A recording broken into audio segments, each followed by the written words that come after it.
Honda CX500 for sale.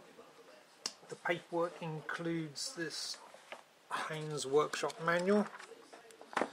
There's a V5 registration document, 2 former keepers.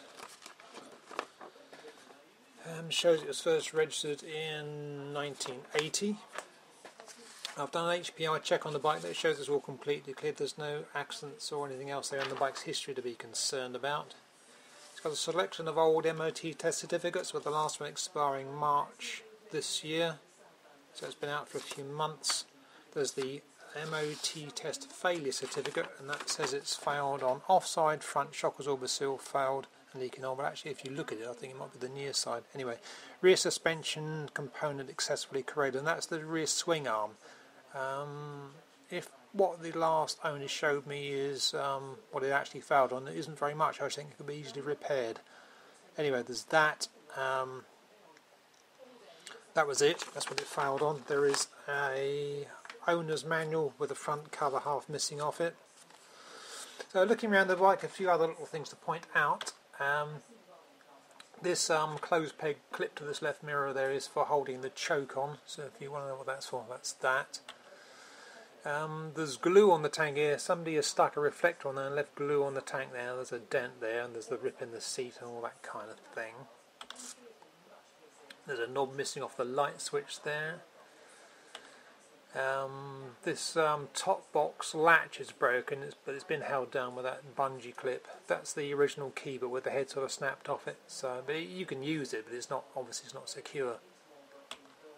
The front mudguard is in a bit of a state. It's an original front mudguard, but the chrome was all lifted off of that. You could probably get a replacement for that from Dave Silver if you wanted to restore the bike back to its sort of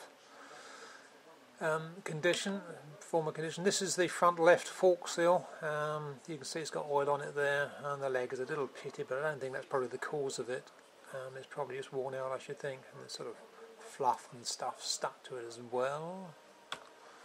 I would have thought the legs, just going back to the legs thing, I would have thought, although they are pitted, I wouldn't have thought that would be a problem if you replace the seals. I would think they'd probably be okay. You want to take the high spots off if there are any, but I would think that would probably be alright.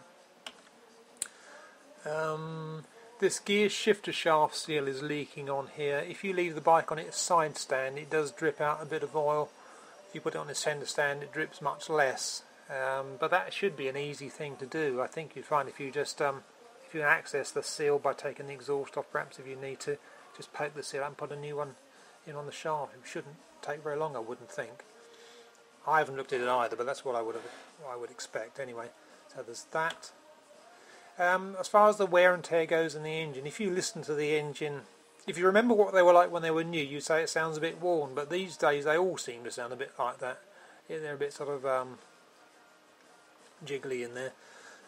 I don't think there's any sort of sign of any serious wear in the engine. There's no smoke, there's no serious rattling or anything else in there, and it performs as it should do. I think the engine is basically sound.